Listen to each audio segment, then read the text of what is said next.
Okay, so today we're going to be looking at how to create an energy shield material, as you can see right here.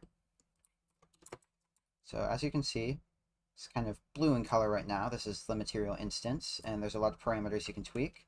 So right now we have the exponent set to 3. If you want to raise it to a higher value and get a more subtle effect, like this, or a lower value and a, maybe higher energy effect, like that.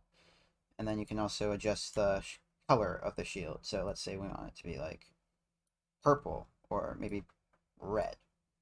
That's nice, right? No, we set to 5. No, that looks pretty cool. All right, so to replicate this effect, what we're going to do is create a new material. We go to material. I'm going to call this one basic energy shield underscore tutorial. There we go. That way we have a fresh material, so I can show you guys all how to do this. So the beauty of this material is that the only thing that really matters here is the emissive color. So we're going to set the material domain to surface, which it already is. Opaque, default lit, so everything's fine as it is actually. Let's just do a base color of, I don't know. Let's just create a 3 vector, set it to like purple or whatever. Sorry. Ugh. I don't know why that's not working. Okay. Yeah, maybe let's just make it white, honestly. That'll make it easier to see the material. Okay, so now we're going to hook that up to base color, like so.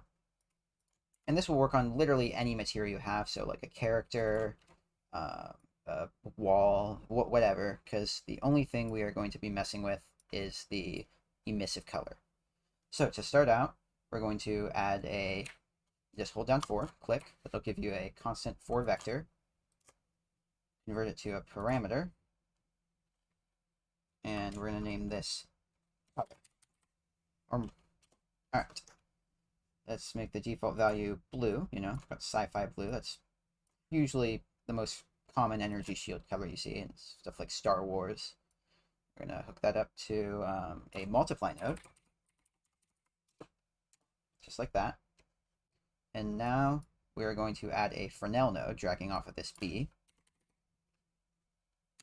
There you go. And out of that Fresnel, hold down 1 to add a scalar, and then convert that to parameter, and we're going to call this intensity.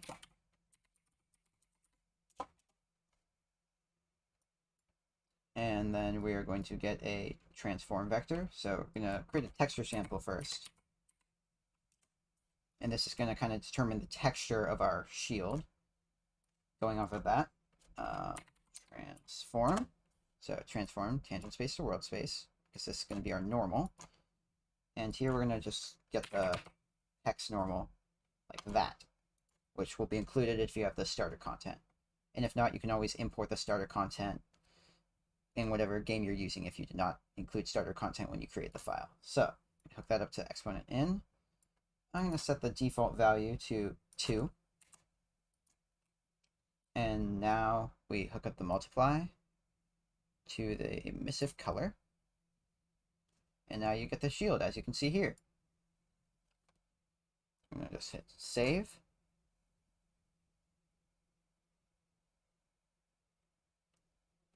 And now you can right click off of this, create a material instance, just like that.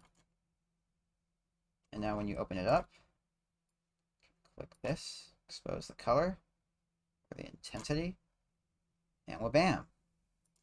Change the color. And you can obviously adjust the intensity. Now, the weird thing with the intensity is the higher the value, the less intense the shield is. You could add a divide node to fix that, but there you go.